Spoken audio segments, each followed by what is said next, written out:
Dmitry Olegovich Rogozin is a Russian politician who has been Deputy Prime Minister of Russia, in charge of defense industry, since 2011. In January 2008, he became Russia's ambassador to NATO, serving until December 2011. He was the leader of the Rodina party, until it merged with other similar Russian parties to form the Fair Russia Party.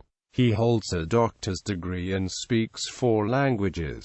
On the 18th of February 2011, Russian President Dmitry Medvedev appointed Rogozin as special representative on anti-missile defense and negotiations with NATO countries on this issue. On the 23rd of December 2011, Rogozin was appointed as Deputy Prime Minister, in charge of defense and space industry. As responsible for the defense industry, he leads the creation of the Russian Foundation for Advanced Research Projects in the defense industry. Rogozin is the head of Russia's Arctic Commission.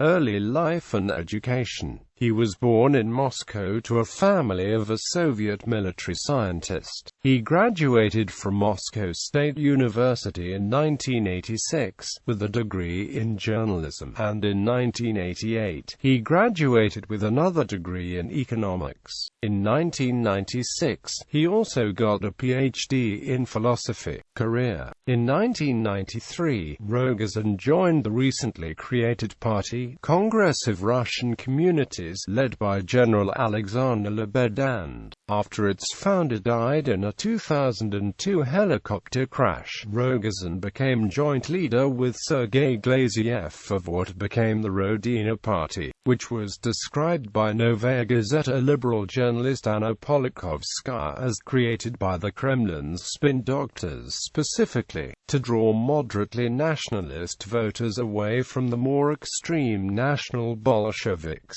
Rogozin was elected to the State Duma as a deputy from Voronezh in 1997, and he became a vocal activist for protection of rights of ethnic Russians in former Soviet republics. Rogozin was re-elected to the State Duma in 1999 and then appointed the chairman of the Foreign Affairs Committee, drawing a lot of media attention and a share of criticism for some of his flamboyant public remarks. In 2002, he was appointed as special representative of the Russian president to deal with Kaliningrad problems that arose by the Baltic states joining the European Union. Rogozin received an official letter of gratitude from Russian President Vladimir Putin. In 2003, Rogozin became one of the leaders of the Rodina National Patriotic Coalition, which won 9.2% of the popular vote at 37 of the 450 seats in the Duma in 2003 parliamentary election, briefly propelling him to the post of the Duma's vice speaker, from which he was dismissed a year and a half later as a result of some elaborate inter-faction dealings.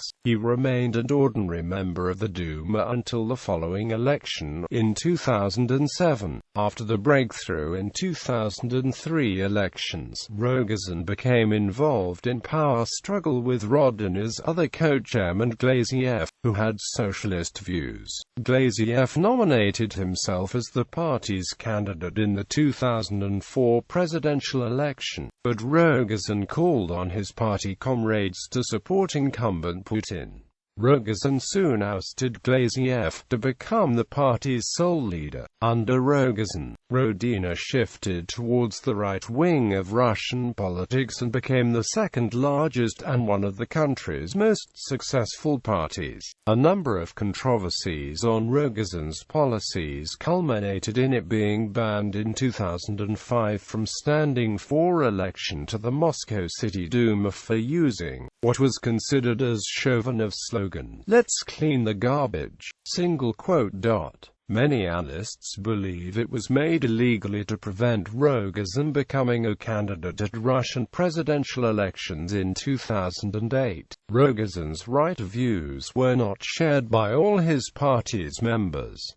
In early 2006, at Rodina's Congress, Rogozin resigned as party leader. Rogozin left Rodina after its merger with the Russian Party of Life and the Pensioners' Party into Fair Russia. In November 2006, he was the chairman of the revived Congress of Russian Communities. In April 2007, he announced that he may support the formation of the Great Russia Party, in conjunction with the movement against illegal immigration. The party said that it may consider supporting the candidacy of Belarusian President Alexander Lukashenko for the presidency of Russia in 2008, a move that was unconstitutional because Lukashenko is not a Russian citizen. Because Russian authorities had not registered Great Russia, the party could not contest the legislative election in 2007.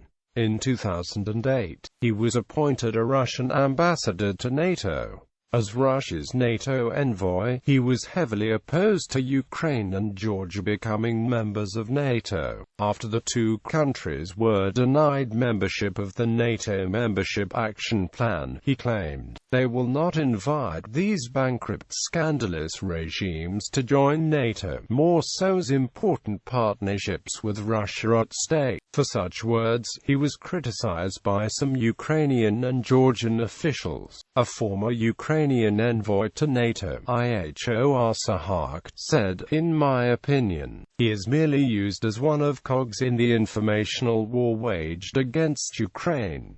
Sooner or later, I think, it should be stopped." The envoy also expressed a surprise with Rogozin's slang words. "It was for the first time that I heard such a higher official as envoy using this. I don't even know how to describe it, whether it was a slang, a language of criminal circles.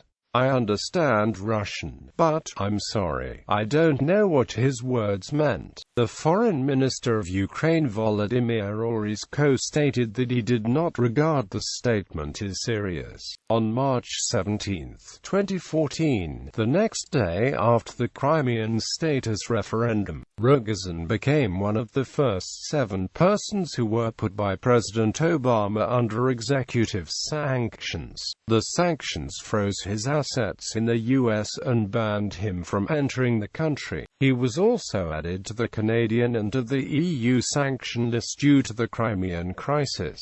Rogozin has stated that Russia's defense sector has many other ways of traveling the world besides tourist visas, and tanks don't need visas. On May 10, 2014, Rogozin started a diplomatic conflict between Romania and Russia after Romania barred his plane from entering its airspace. In response, he made 2 threatening posts on his Twitter account, one of which stated that next time, he would fly on board a Tu-160 bomber. In October 2014, Rogozin wrote a foreword for a book, Alaska Betrayed and Sold, The History of a Palace Conspiracy, by Ivan Mironov. In it, Rogozin supported the author's claim that the sale of Alaska was a betrayal of Russian power status. He also claimed in his writing that Russia had the right to reclaim our lost colonies. Rogozin's opinion on Alaska came out right around the time that the state was preparing to observe the anniversary of the sale.